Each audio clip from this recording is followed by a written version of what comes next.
Ayun, magandang hapon. Welcome back po sa ating channel. Sa kasalukuyan, narito po tayo sa napakagandang lungsod ng Trece Martires sa may barangay Talisayan.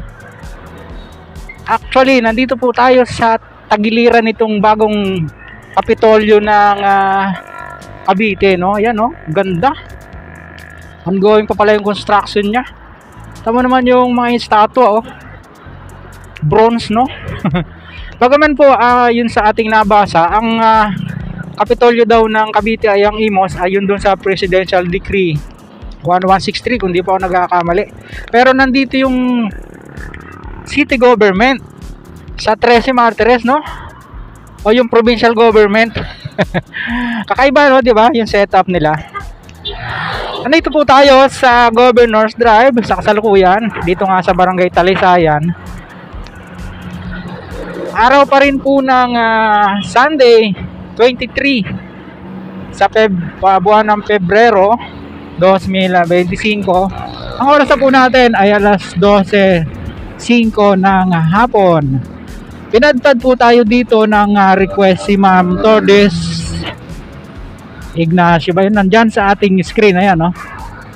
Sabi niya mayroon daw pong ginagawang diversion road dito sa susunod na barangay sa lungsod pa rin ng Trece Martires, mga kabayan. Kaya tayo po ay naririto ngayong araw upang pasyalan yung sinasabi ni Ma'am Tordes, no? Babae, kung babae man siya, ma'am or sir, whatever. Shout out po, good morning, ay magandang hapon. Tingnan natin kung pwede na magpalipad ng nakakatakot kasi sobrang lakas ng hangin kanina, kaya medyo nananghalian po muna tayo dahil inabot na rin tayo ng lunch time, no?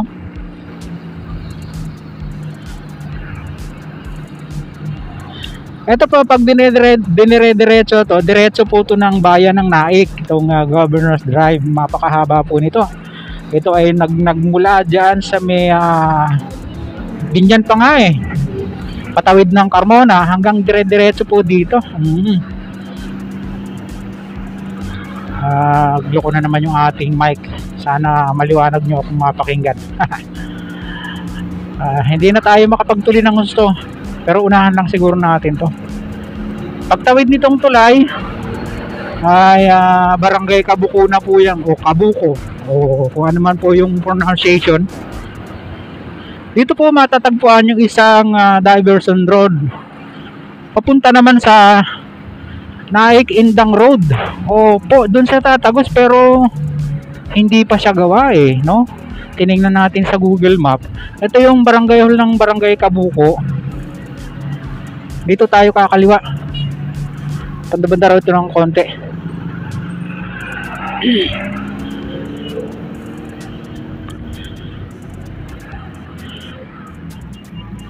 At ito, siguro magpapabilis to ng biyahe ng mga taga rito o yung mga pupunta ng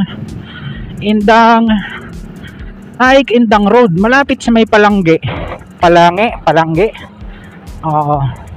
Ito pong diversion road ng Trece Indang nakalagay eh. Siguro sakop na ng Indang yung tatagusan po nito. Ayon doon sa location niya ay Trece Martires, Cavite. Bypass road widening along Kabuko Indang Diversion Road, Trece Martires City, Cavite. O tama, papunta nga siya ng Indang, no? Ang pangalan niya ay Kabuko Indang Diversion Road. Ayan. Ayan, pagpasok natin dun sa Bukana, ang luang na mga kabayan. Ayun, no? Salamat kay Ma'am Tordes, o Idol Tordes kung siya man po ay babae, no? Mahirap kasi yung gender. Nagbabase lang tayo sa pangalan. Then dire-diretsahin po natin ito subdivision tong nasa kaliwa. Oh, napakaluwang niya. 2 lanes siya magkabila, so bali 4 lanes, no?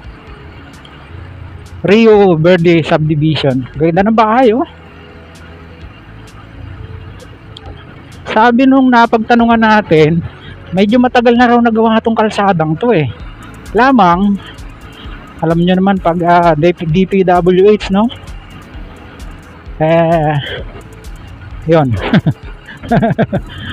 Dito, oh, parang doon sa Bukana, may right of way pa. Marami kasing tatamaan ng mga kabahayan doon eh. Pero ang ganda niya, oh. Diba?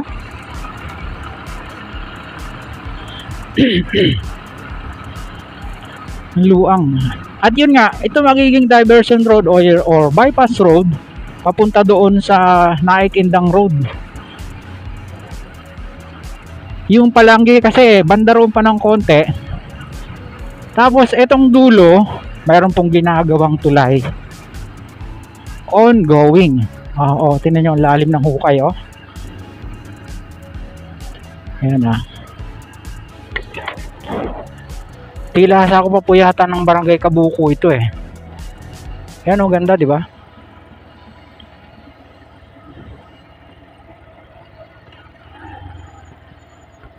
Ayan yung barracks ng mga gumagawa ng mga trabahante rito.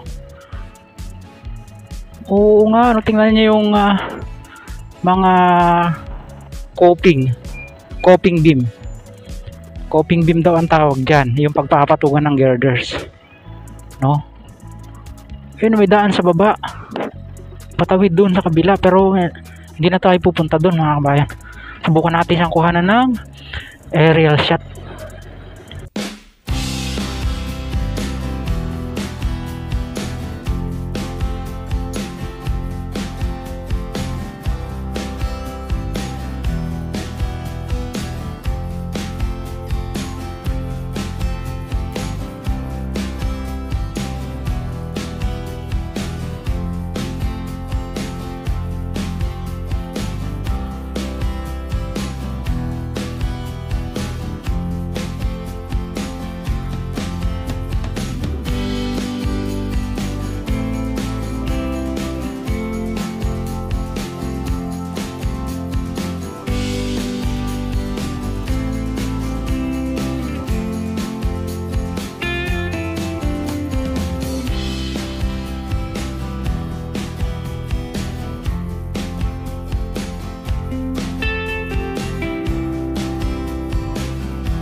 Ayan na po, pinaliparan na natin doon sa kabila. Abing may kalsada na pala, pero sa Google Map wala pa eh, no? Hanggang doon, hindi na po tayo tatawid kasi parang wala pa naman siyang daanan papunta doon sa hindi pa natin natanaw. Di bali po, next time siguro mga kabayan, kasi sobrang lakas ng hangin, hindi natin mapalayo ng gusto yung ating doon ay aabutin natin yan kung hanggang saan sa makakarating, no? Kaya lang sa ngayon, pagpasensyahan nyo na po muna yung kuha natin. Talagang pinapahid siya ng hangin, sobrang lakas. Pasensya na kayo. So yun, ito ba yung update natin dito sa nasa yung sabihin tayo ng Teresa, Materes. Okay, pag dito, so balik na tayo. Ganda sa hangin kanina, yung namin napakalakas ng hangin. Samantala ang sinangyari ng pinapagawa sa ating community channel, yun yung masamang kalimutan mag-like at mag-subscribe at kapindot ko ang notification bell para lagi po kayong updated anytime mag-upload po tayo ng video. Kung naging sila yung halos lagi napapakalaga na din po tayo, sabitan na lang at salamat po. See you po ng next vlog. God willing. Hasta na rin.